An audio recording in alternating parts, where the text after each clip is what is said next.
iki ora ketang sak kemerangan Mbak Elisa. Ya. Sampeyan ndalango nggon adegan apa terserah perang gagal ya kena.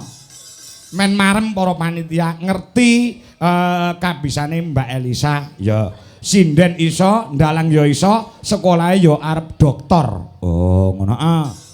Mula dheweke nganti sayahene urung kersa palakrama utawa urung kersa rabi, isih pengin menyelesaikan studinya Mbak El. Heeh.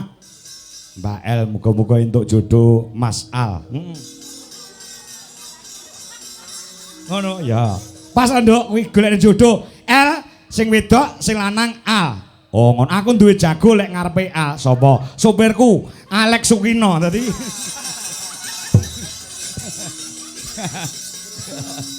Yo kene sa, sila kene iso apa ora sila dhewe. Nek ora iso sila dhewe tak silakne jarekmu. Oh ngono ah. Nganggo keprak Solo apa keprak Yogya? Oh ngono ya. Ya. Ora ketang dodo terus barang sedelo wis sah bahwasanya kene iki ya pengen nonton kaya ngapa kridane Mbak Elisa Orkarus Alaso. Oh ngono ya. Ayo Mbak El, ayo Mbak El. El ki entah laras utuh Elisa. Wow ngono ah. Ayo gen toto.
Rananggono gawe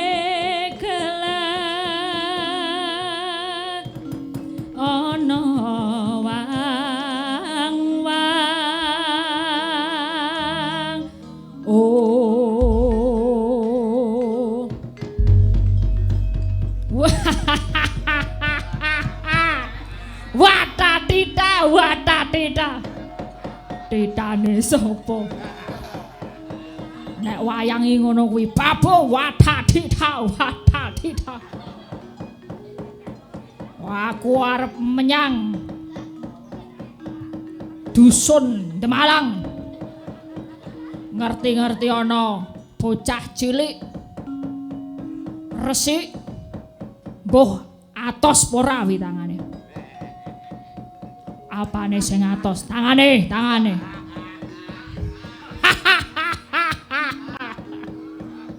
Kowe mepalang lagu sapa kowe? Wah iki kok dodokane piye iki? Empuk. Kowe ning ngarepku. Sapa jenengmu? Aku. Ana wong takon, ganti takon.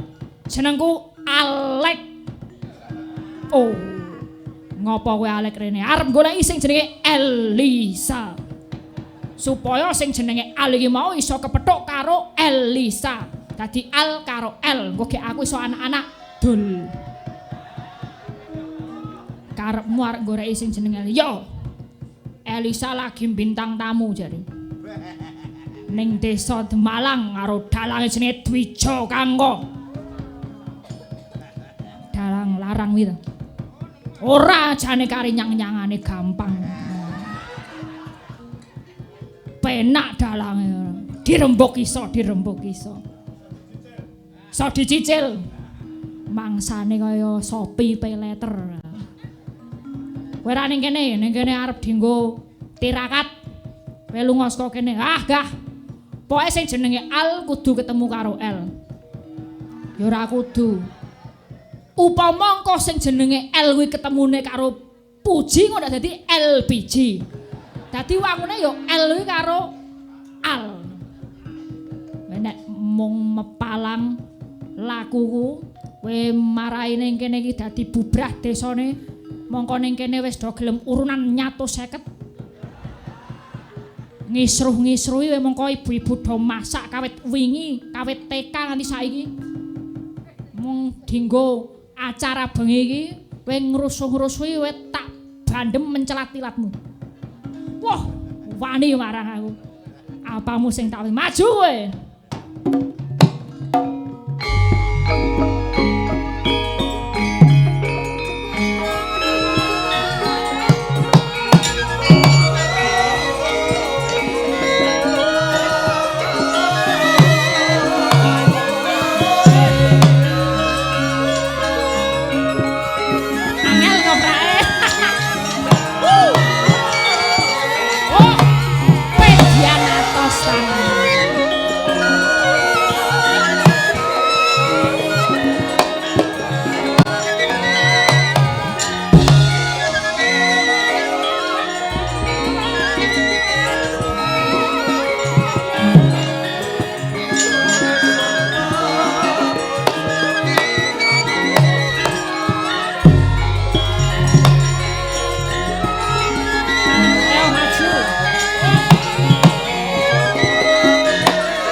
loron ketiban sampur. Bintang tamune sapa? Ki Dalang Dwija Kangka. Ampun Pak Kangka nggih. Menika wau nggih sak pokoke setetek-setetek kemawon nggih. Nggih, dilalah niki mboten saged ngeprak sikile. Soale pakai rok ngono malah kaku enggak iso ngadek aku ya. Nggih. Matur sembah nuwun Pak Kangka sampun nggih. Nggih.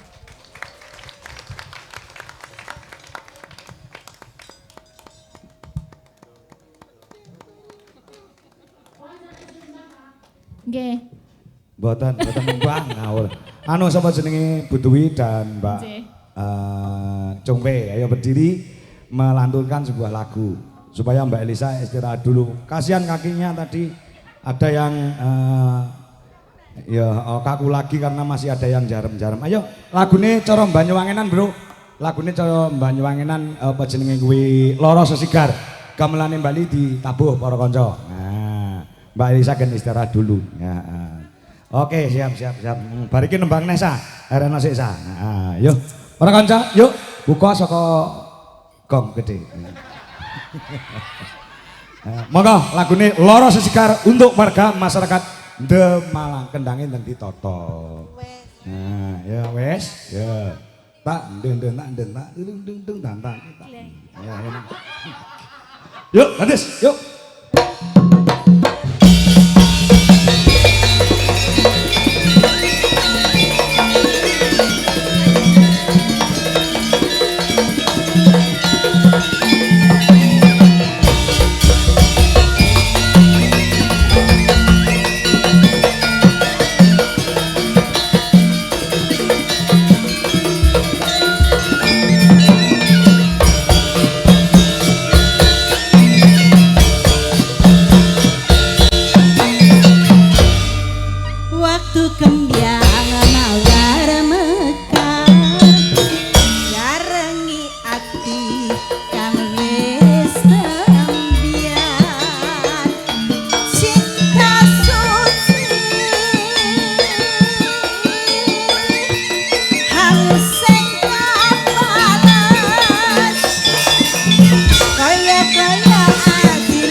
Siji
rasane sewu